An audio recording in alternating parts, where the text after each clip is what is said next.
Welcome to the 44th episode of the Voices of Sustainability, the monthly fireside chat of the Zayed Sustainability Prize. And I'm here today with the winners of the 2025 Zayed Sustainability Prize across the categories of health, climate action, food, water. I'm Shubharaha. I head international cooperation at the Council on Energy, Environment and Water. And in a moment, I'll introduce our winners. But before that, a little bit about the prize. Instituted in 2008, the Zayed Sustainability Prize, the UAE's global award for innovation and humanitarian efforts. And in the 17 years that it has been given, it has impacted 400 million lives across the world. And now, let's go on to our winners. Congratulations, winners. It's a pleasure to have you over here. We have with us Ms. Veena Moktali, CEO and co-founder of Periwinkle Technologies. You won in the health category. Welcome. We have with us AbdulLateef Ola, the co-founder of NaFarm Foods, who's won in the food category. Thank you for having me. Yes. And then we have with us Rhett Butler, chairman of SkyJuice Foundation, winner in the water category. And Innocent Maholi, the founder and executive director of OpenMap Development from Tanzania. Thank you. Welcome to all of you. How does it feel, first of all, to be in this chair? And what is your 30-second elevator pitch that you want to tell our audience on what has brought you here?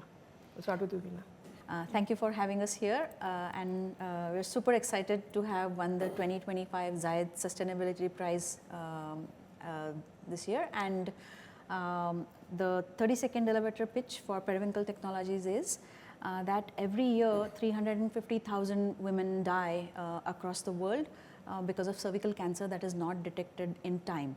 And with the SmartScope CX, which is our AI-enabled handheld device, we are able to provide a cervical cancer screening test in the neighborhood of every woman. So our desire is to be able to prevent this cancer by identifying it at the early stages and facilitating the lesser turnaround time between screening and treatment, so that the mortality burden in the world goes down. So I'm going to come back to you because there's so many points over there. You've got AI, you've got scale, you've got a neighborhood solution, you've got a target audience. Right. So we'll come back to you on that. Now, AbdulLateef, what have you innovated on? Thank you for having me here.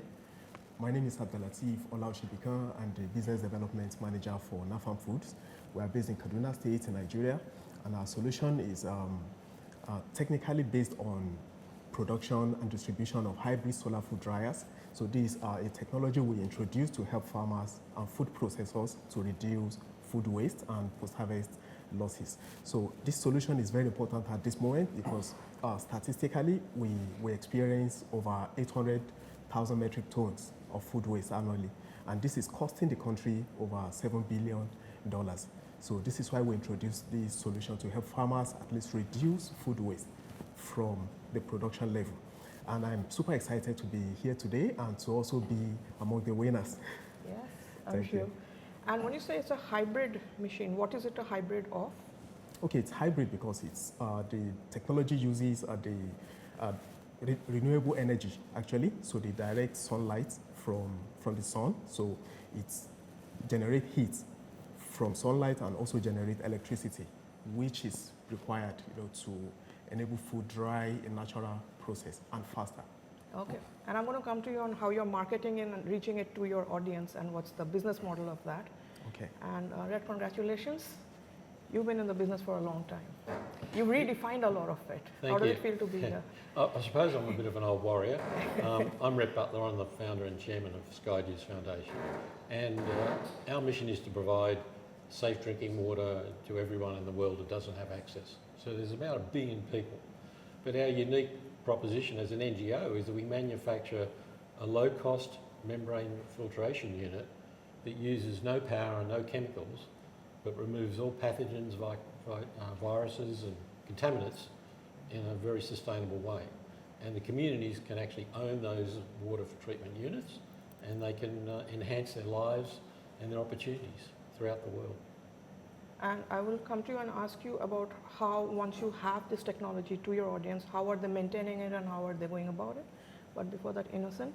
Thank you for having me. So climate change is a global problem, and Tanzania is not exceptional.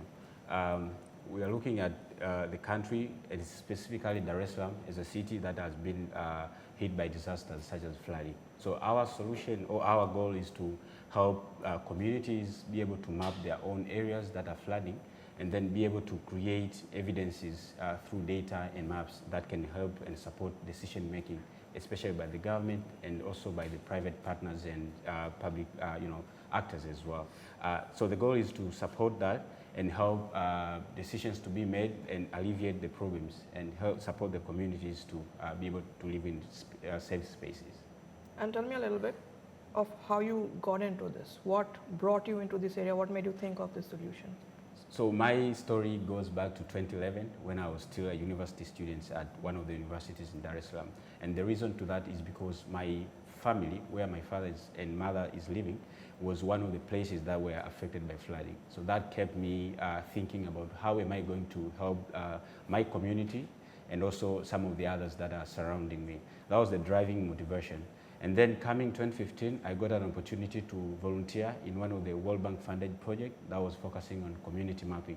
But that gave me so much drive because it really helped me to understand the role of the community members and how, if we can help with the technology, how we are going to make the areas that they are living more safer for them. So we combined community mapping and technological advancement of the tools so that we can be able to solve these problems in the communities. And that has, quietly paid off in the city, and the government is quite using the data and maps. Okay, and I'm going to ask you a little bit about how you're getting the support, the capacity, as we say, right? One is to have an idea. How do you really have the tools, the skills, the software, the tech? I don't know how have you gone about it, but before that, because you're talking about community, and that is where you are also coming from, because you're going to the grassroots as a solution. So how did you get into this particular, the cervical cancer specifically, and how do you bring AI into that? Right. So good question. Yeah. I think in 2012 or 13, I and Kaustubh, my co-founder, noticed that there was a lot of there were a lot of gaps in the healthcare in India. We had worked in developed countries like the UK and the US for almost a decade, and we had seen the healthcare facilities there, and we thought that in India there was something missing. And we started talking to doctors because we both are technology experts, so we thought we should do something about it. We started talking to doctors and public health experts, and we understood that women's healthcare, and especially cancer care, was something that was a major area that needed attention. And we thought we'll use our technology expertise to do something about it. As we started digging deeper, we understood that cervical cancer is one of the topmost killers in women. And there are many countries, in fact, around the world, similar to India, that don't have the experts or the lab infrastructure to be able to conduct the population screening programs that are recommended by the WHO and the medical fraternity. So that's why we thought we can develop a product, a device, and of course aided by a software. But then when we also started to think about including a telemedicine in that, we understood that there are very, very few experts who can provide that kind of counseling or expertise. So that's when we decided to bring in AI into the picture to do the image analysis. Okay, and I'm going to come to you on a little bit of how you do this on a day-to-day basis, and that will come to all of you. But the two of you are handling tech and devices that you're kind of trying to get to a market. And I want to come to you, AbdulLateef, that lots of people have tried, right, with solar powered this and that, etc. What are you doing to make sure that your machine can then be scaled up as a market and kind of go beyond the geography that you're in right now? Because now we'll come to Rhett after you, because he has kind of taken his tech to about 78 countries is what he's counting right now. How do you see your trajectory with your solar powered dryer, or your hybrid dryer, I would say? Okay, so let me trace it back to when we started. We actually observe farmers around the community where I live. That's where I was born and actually grew up in the same community. So farmers would usually dry their produce on the sun and on the ground, so which is absolutely unhygienic. So we designed a small scale. At that time, we designed a small scale for farmers to at least elevate, create a platform for the produce, which they intended to dry. So we did that, and it was a simple solar dryer by then. And eventually it attracted a lot of interest, because it's whatever food they dry on that platform, it becomes more hygienic, for the market. So subsequently, it was not enough, even for the farmers that were using it and food processors that were using it. It wasn't enough because it consumes a lot of space. So we decided to scale up and make the drying process to become much faster. So that was when we improved on the technology, actually. And talking about the fuel used in the drying process, the farmers actually usually they don't have access to electricity, because it's sometimes in rural community or close to farmland. So we thought, how best can we do this? Initially, we developed a model that works with biomass, but it's still not environmental friendly. So subsequently, we improved the technology to use solar energy.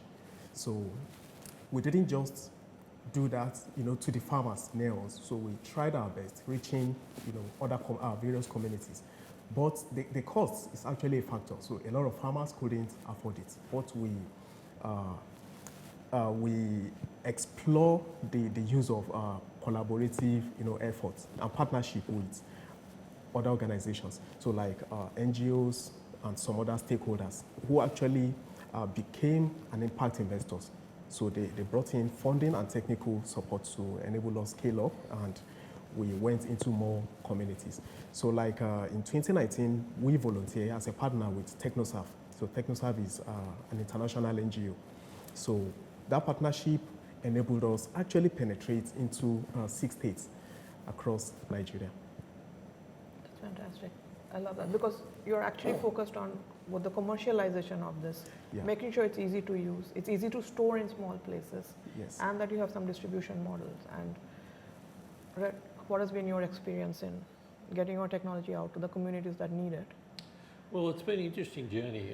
My career path has mainly been commercial until I started my charity, and I was quite experienced in the water industry and had seen the rise of membrane technology as a new emerging technology. And during my travels, I identified that everywhere I went, the people who really needed this technology were not the large industrial companies and the big people using water, but were the village and people in developing countries who can really benefit from it. So I redesigned it to work on gravity and removed all the controls, the automation, everything that made it expensive. And I was quite surprised when I first started that it is very difficult to bring people on that journey.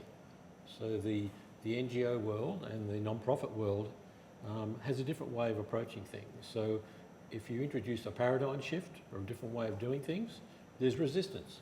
And it's not fault of anybody. You need to engage them and take them on the journey. What we've done is very, very different. We started off, we'd learned a lot of mistakes. First of all, you never donate things. You don't give away things for free. And things that are free have no value. A big mantra that I tell people is that all the communities I deal with in many, many countries, they're happy to pay for water. They don't believe water should be free. These are poor, poor people, and they are quite happy to pay for water. It must have a value that meets their expectations. So what we have done is to set a model where we work with international NGOs and people providing infrastructure, and we actually manufacture and sell our filter to them at a break-even cost. So we have a business model, but we're not commercial. We're a non-profit. We manufacture the filter. So our income really depends on us having a value exchange with those NGOs, and they buy the filtration units. That's a difficult proposition many times, because you're not dealing directly with the people who use the water. You're dealing with an entity that's providing a solution. We've done a lot of installations ourselves, and we've set up a lot of microfinance kiosks. And what we've learned, it's a very complex equation. It's not just about technology. It's about social needs and expectations. And there has to be a very clear value proposition from all parties of what happens. And I can't say we've got it perfect, but we've come a long way. And we think we've got a very interesting model to really attack the Sustainable Development Goals number 6 by providing really low-cost water. You know, what you said, you know, developing this ecosystem, right, that goes beyond the tech or the product or the solution or innovation, as it were, is where I think you're winning a prize or coming into recognition comes in, because then people sort of start understanding. This conversation would help understand what it is. But now that you've won the Zayed Prize, how do you think you can use this platform to start creating this ecosystem, at least awareness creation, not only of your technology, but like you were saying, each of you has a community that is operating around it. How have you gone about building this? What has been your experience? I would say one or two key challenges that where was the breakthrough moment, and where do you think this prize puts you to sort of build on that? So I'll start with you. Okay. And then I'll come to Veena and Rhett and AbdulLateef in that order. Okay, so working with the communities, it wasn't easy, I'd say, because they have local knowledge of the problems, but then engaging them in a matter that really involves, let's say, the government, which also is kind of the partner that needs to support, the changes on the ground, was not easy, because the communities felt like they were going to be resettled to other places, or otherwise their buildings were supposed to be taken down. So it wasn't easy, and that's why I think the approach itself, we named it community mapping, because we wanted to be inclusive of the communities. They are supposed to be part and parcel of the mapping process, and also the users of the data needs to also include them. So ideally, we started with awareness creation, where we were organizing workshops and inviting the local officials and a few selected local members, and pitching to them what is the benefit of the maps and what the programs, what the program is trying to achieve, with reference to flooding and disaster management. And that has paid off, because those that were involved became ambassadors to the whole community, and they were part of the mapping process as well. They were going throughout the areas and collecting data, and they were also, educating their fellow community members. Some of the challenges were more of pushbacks, I'd say, as I said, because they felt that they were supposed to be, their houses were supposed to be taken down. But then they realized that the government had other plans. So there has been reconstruction of drains, or maybe construction of new ones, to help the area be drained well and reduce the flooding problem. And the communities themselves are also taking local actions through doing monthly cleanups. So that has been it has paid off quite well, and it has helped the communities understand and engage more with the program. Right. Veena, because I'm also from India, I know that our Prime Minister has taken up this issue, but that's only been in the last several months that people like me have become aware of it. Correct. You had a journey before that, right? So what were the one or two challenges, and what do you see going forward? You are very right. I mean, the first issue is that women themselves aren't aware. Yeah. Even I wasn't aware before I started to talking to the doctors. Even I wasn't aware that even somebody like me could be threatened by such an issue. So and in healthcare, typically what happens is there are multiple stakeholders. It is the beneficiaries themselves, it is the end users, the buyers of the solution could be different, the policymakers are different, technical experts who decide what is good and what is not good could also be different. So there are several stakeholders that you have to educate about your solution, and you also have to prove the efficacy. And sometimes what happens is, because of whatever was used earlier, there could be a baggage or a history in their minds. So you have to sometimes help them unlearn some of those aspects, maybe bust some of the myths, and also create educational content around your own solution or innovation, so that it is taken in the right spirit and also implemented with the right kind of message for the end beneficiary. Because we've seen in many communities that using words like cancer screening actually scares women off, because they are also worried about the economic burden of the subsequent findings, right? So we have to also work on the economics part of it. Not only that, I mean, there's something called health technology evaluation. So we have to actually break down the economics and make sure ourselves as an ethical practice to keep the affordability of the device as well, so that governments can implement this at a massive scale in their populations. So there are a lot of aspects around taking it at a scale across the world. So Rhett, you've stood the test of time. Your solution has expanded. So now you've got the award sort of as a celebration of what you've done. So you're not starting off with an award, but where do you see yourself going from here? Well, I think winning the Zayed Sustainability Prize really gives us a supercharge effect. We've tried to have a dialogue with the international community that water equates to poverty. We have to start by giving people safe water to enhance their lives. And we have to do that country by country by country, but we've got to start village by village by village. And explaining the technology and interacting with people is great. But if you could have a showcase or a reference where you've done one whole country and people say it's impossible, you can't do it, Yeah. we're going to do that in the next 2 years. So we're going to roll out our program in Bhutan starting next month. We've already done 85% in Bhutan in 2 years. And we're going to say to everybody, this is a showcase of how we can get on and do it in other countries. Not that we're super smart and we're clever, but if there's an example, and it's about using all the resources you have and obviously interacting with all the stakeholders and trying to bring them on the journey. And I think the funds that we've got available will allow us to supercharge it and accelerate what we're doing. Instead of taking 5 years, it'll take 2 years.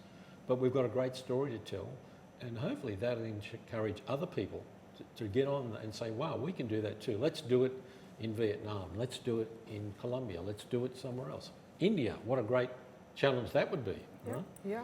You're welcome. The technology is there. It's a Yeah. logistics exercise. That's Yeah. what I say to people. Yes, there are politics, and there's all sorts of conflicts that we need to work around, which are part of life, but we can have a tremendous impact straight away by solving this safe water drinking problem.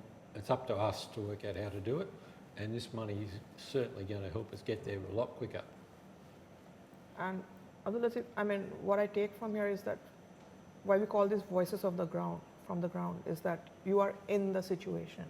You are feeling it, you're talking to the people, you're not just prescribing something in a black and white document. So how are you going to kind of take your experience to let you come to India as a geography, right? It's culturally different, we have sort of different circumstances, bureaucracy.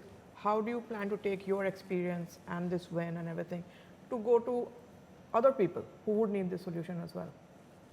Okay, so let me start by narrating the little story along the journey before we get to where we are today.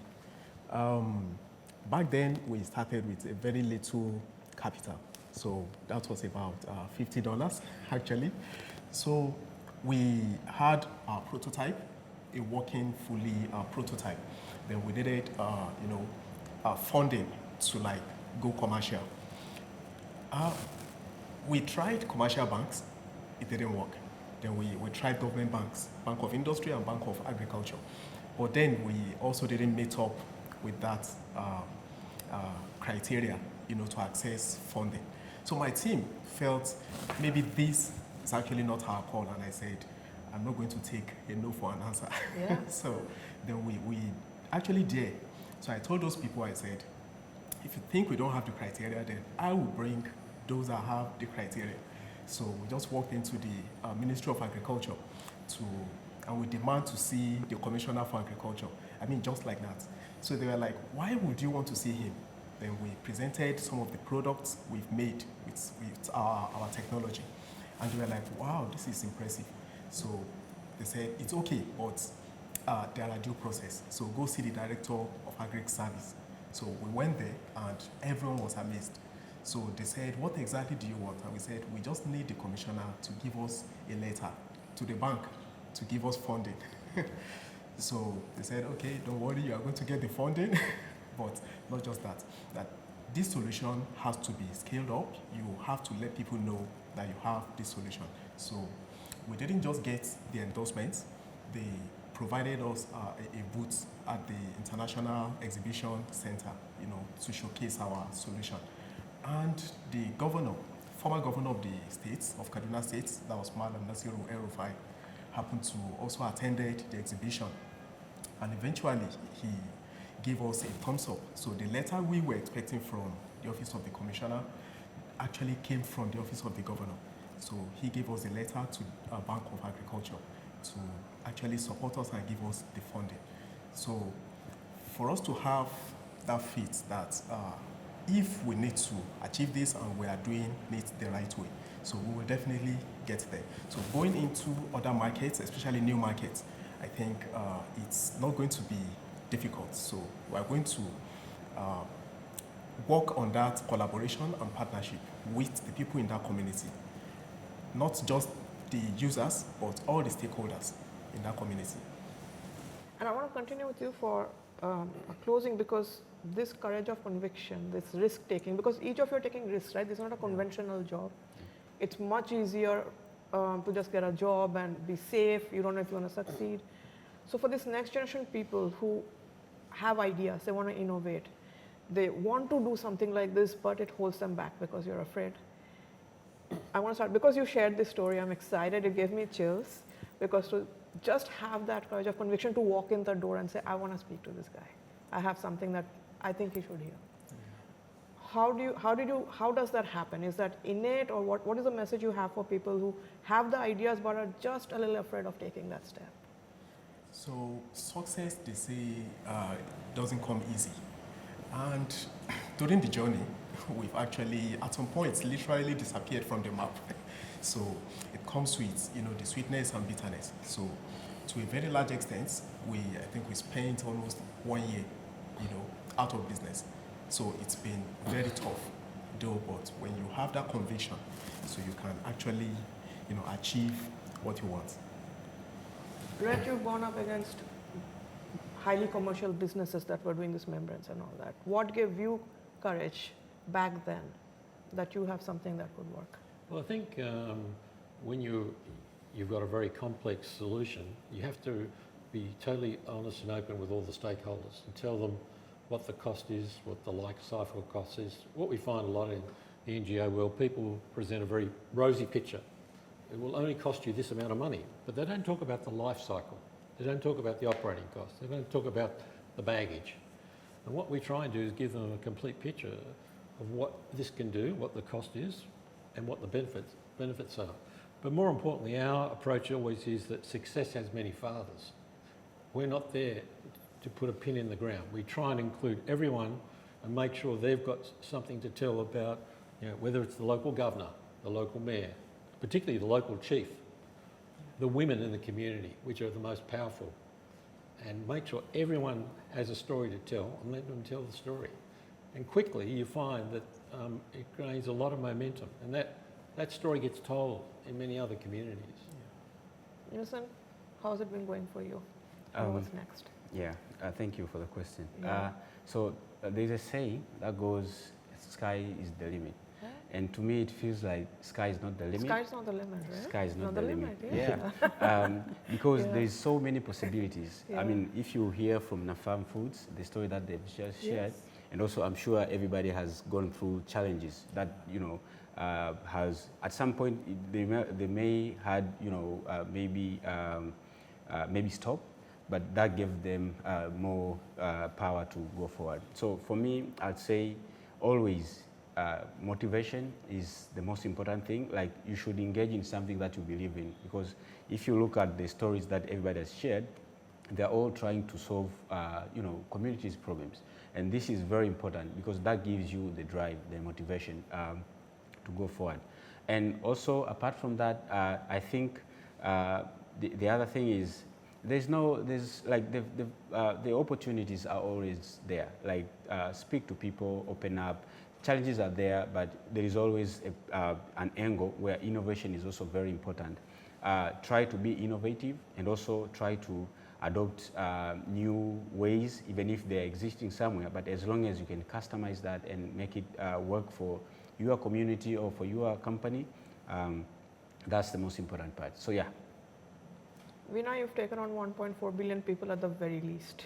Half of us would be the women, half of us would be the families of the women. Yes. So your work is cut out for you, right? So you are in it. How do you see other people getting into, first of all, a line such as this? Where should they start? Where does the thought come from, and what should they expect? I think anybody who's bringing a social transformation of a sort, I mean, that's what I think we are all doing here, basically comes from an inner belief that things can be better. So if the younger generation keeps an open mind, is willing to learn, and is willing to take that courageous step where they think that if something is not sitting right, I'm willing to take the risk and try it a different way. I think that's the right beginning. But of course, always we keep saying that one person cannot bring about a big change. You have to be able to bring in the right kind of team members, get the right co-founders in fact, and also bring in many more partners who can take your idea to larger and larger communities. So you have to be able to build those networks and of course keep pushing. At the end of it, your own inner belief is what is going to take you far. I'm very, very inspired by what I've heard today.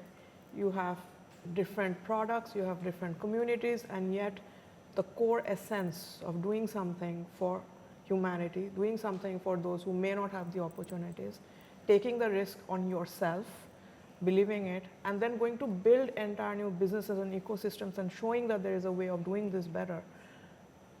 That is where I feel the crux of tomorrow lies. And what I'm really inspired by you is that we're ordinary people doing very extraordinary things. You don't have to come with a lot of preparation and background and all of these things to do anything great.